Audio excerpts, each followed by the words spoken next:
Hello and welcome to the very first episode of Snapshots, a new series on this, my blog and YouTube channel.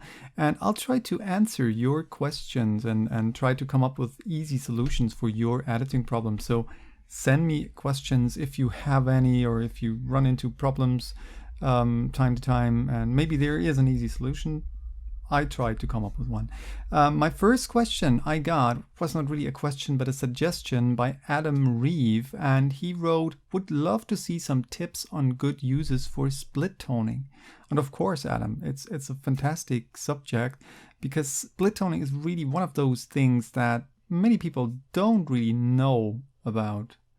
And well, of course, the most common use for split toning, or the most well-known use for split toning, is the colorization of black and white photos.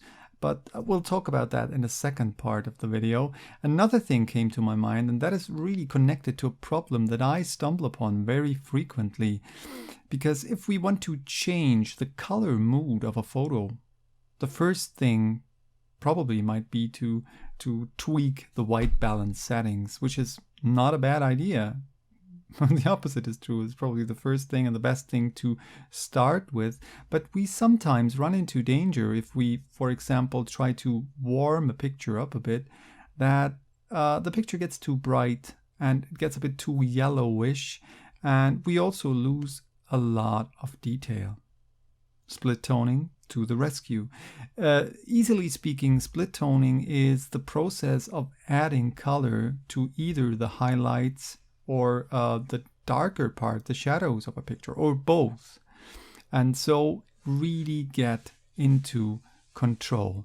I'll show you. I want to warm up that photo. If I do it with the white balance, you see, if I drag the slider more into the warmish tones, the picture gets not only much brighter, it also gets a yellowish cast. I don't want that. I'll reset that, close the basic tab, and go to the split toning. And you see we have highlights, we have shadows, both with hue and saturation, and we have a balance slider. So I want to add warmth to the highlights. I'll drag the highlight slider into a yellowish orangish direction and add saturation. And you see the coolish tones in the highlights are gone. The picture is much warmer. We can check that. This was before, this is after. Before, after. I think we can even go a bit more, give it a bit more warmth. Looks good. If we also want to get a bit more detail in the darker areas, we can, because the darker areas are green, add the counter color, the opposite color. The opposite color of green is red. So we'll drag the slider of the shadows into red, in the reddish direction, and add some saturation to that. Looks pretty cool, I guess. Cool, not in terms of cold, but cool. And we can balance that with a balance slider.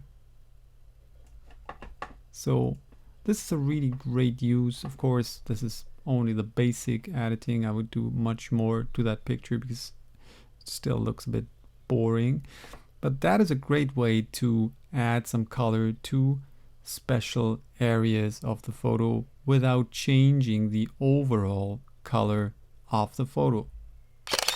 While this photo is not really a particularly perfect example of a black and white photo, it still serves the purpose of showing you what we can do. We go to split toning and, well, we can add the classic sepia effect by just adding some orangish, maybe reduce the saturation here a bit, and we have a colorized version, the sepia toned version of this photo. We can choose one of those presets here, of course. So this is really classic sepia, and we can add, if we want to, blue to the shadows, and so balance that with the balance slider. And well, it has something, I guess. I would probably add some more stronger vignetting or something to stronger vignetting. and maybe even crop it a bit. It is already cropped. So that is a great way to add color to a black and white photo. These were 2 ways of using the split toning tool. If you have other ideas, then don't hesitate to message me. If you have questions, if you have suggestions, if you have problems with photo editing, just drop me a message either on my blog, that is tvoom.tumblr.com, TVOOM, yeah, right, .tumblr.com, or you can comment on the video, and you can of course subscribe to this channel. So this one's for today. Bye. Till next time.